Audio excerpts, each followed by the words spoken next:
there's still a chance for peace in Syria. In the interview, leader of the Syrian government in exile, Ahmed Tomeh.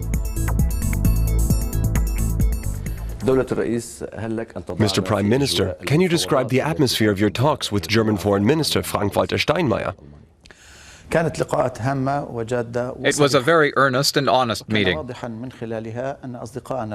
Our discussion made clear that our German friends are very concerned about the well-being of the Syrian people. They want Syrians to live in security. And Germany has put a lot of effort into international diplomacy to come to a proper solution for the Syrian people.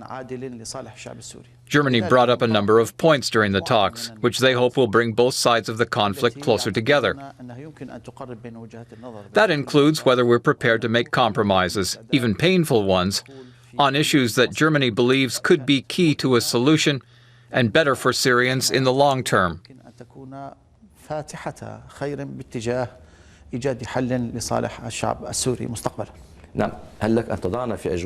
What sort of compromises? Regarding one of the core problems, how far we're prepared to accept compromises on the transitional government. As you know, we, as the National Coalition and Government in Exile, had the courage to accept the invitation of UN Secretary General Ban Ki-moon to the Second Geneva Conference. We brought up three main issues there: the implementation of Kofi Annan's six-point plan, the transition from tyranny to democracy in Syria, and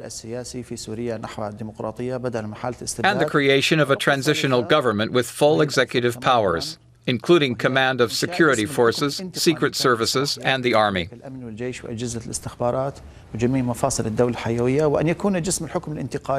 That transitional government should be formed by consensus, and the opposition and regime should both play a role. It was courageous of us to accept that and reach a compromise.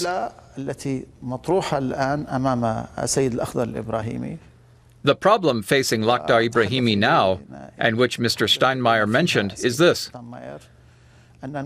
We don't see President Bashar al-Assad as part of the solution or part of any transitional government. But the regime insists on it.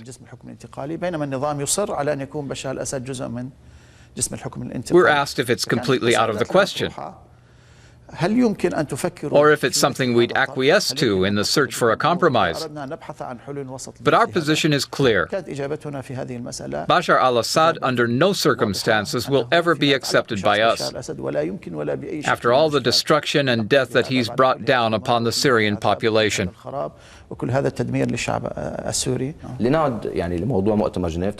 Back to the Geneva Conference and the formation of a transitional government. Would your government in exile play a part in that? Or would its role be over?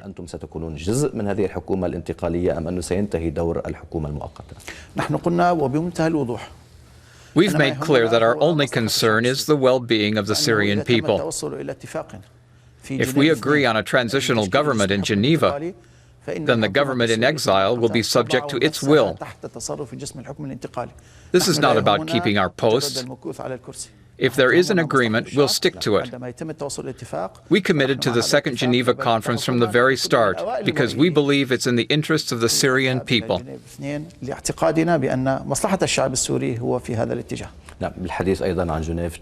After two rounds of talks, no date has been set for a third. Do you think negotiations are still possible, or is Geneva 2 over, as many observers believe?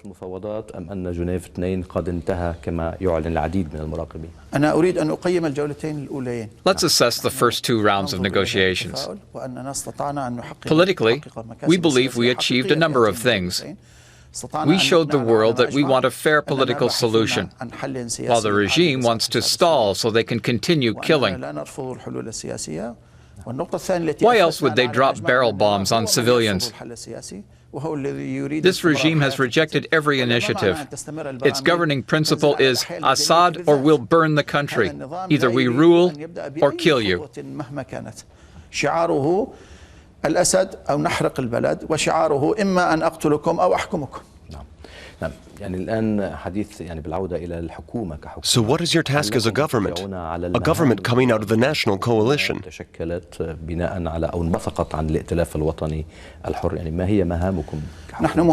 The fundamental task we're facing is improving the living conditions of people in liberated parts of Syria. That includes humanitarian aid, education, healthcare, and other relief measures. That also goes for regions still under regime control. We want to better people's lives in all parts of Syria, and we want to be a government for all Syrians, not just some of them.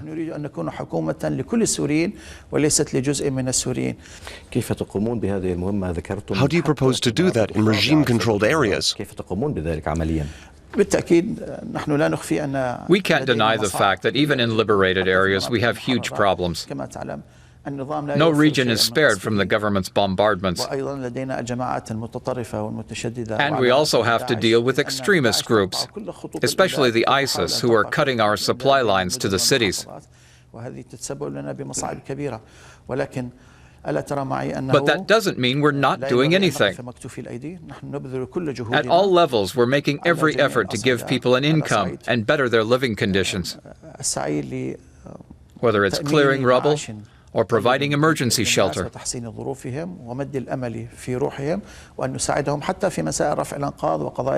Whenever a barrel bomb is dropped somewhere, we coordinate with local councils to see how we can clear the rubble and ease the suffering.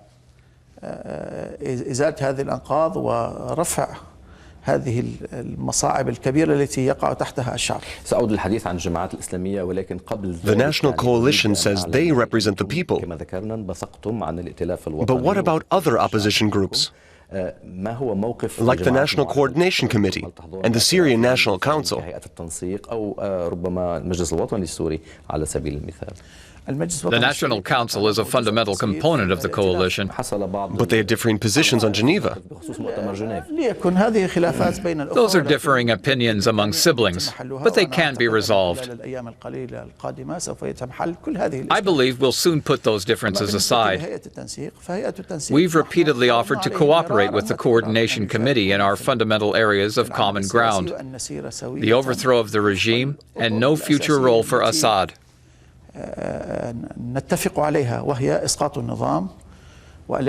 We're in contact with them through the coalition and almost reached an agreement. And we believe that any future discussions and negotiations will have a reasonable outcome. At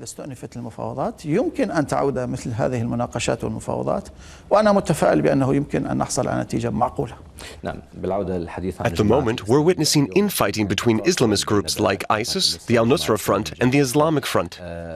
Do you share the view that Islamist groups dominate on the ground in Syria?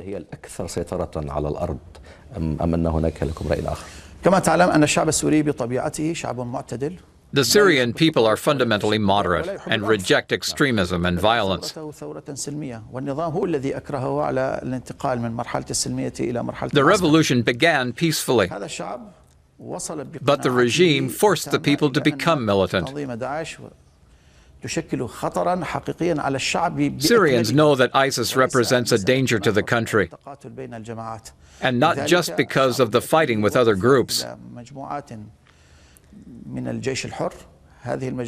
The original components of the popular Free Syrian Army stood against extremists and forced them out of Idlib, Aleppo, and Deir ez-Zor.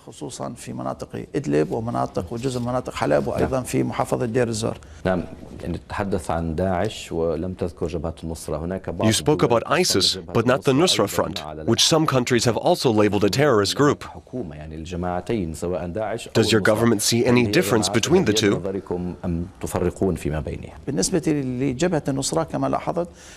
The biggest extremists with the Nusra Front have gone over to ISIS, especially the foreigners.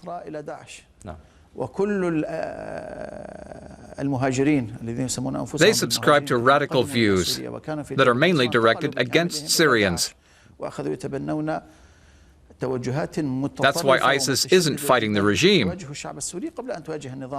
They want to subjugate the Syrian people first, before they turn against the regime.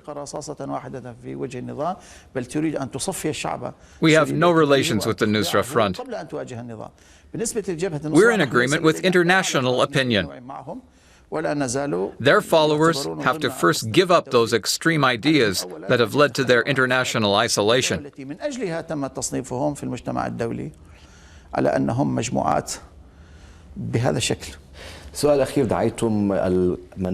You've called for moderates in the Nusra Front to join the Free Syrian Army. But many of the FSA's commanders, like Salim Idris and Riyad al-Assad, reject that call. What does it mean for the Free Syrian Army? كيف تعلقون على هذه القرارات وهل ستؤثر ربما على بنية الجيش السوري الحر؟ نحن هدفنا الأساسي أن يكون هناك جيش حر. Our goal is a unified, free Syrian army with a regular military command acceptable to everyone. ونحن لا نريد الصراعات ولا النزاعات ولا نريد المزيد من الفرق. We don't want any more disputes. نريد أن يكون هذا الجيش جيشا واحدا. We want an army that can change the balance of power, either against regime forces or ISIS. سواء في مواجهة النظام أو مواجهة تنظيم الدولة الإسلامية في العراق. That's the only way that our government can gain leverage and improve its negotiating position.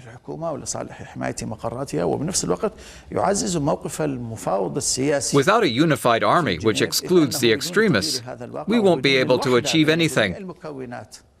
This regime will continue to dream about ruling Syria and dream about returning people to the oppression of the past 50 years.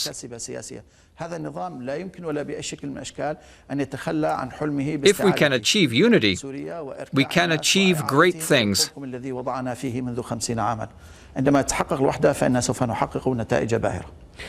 Thank you for the interview.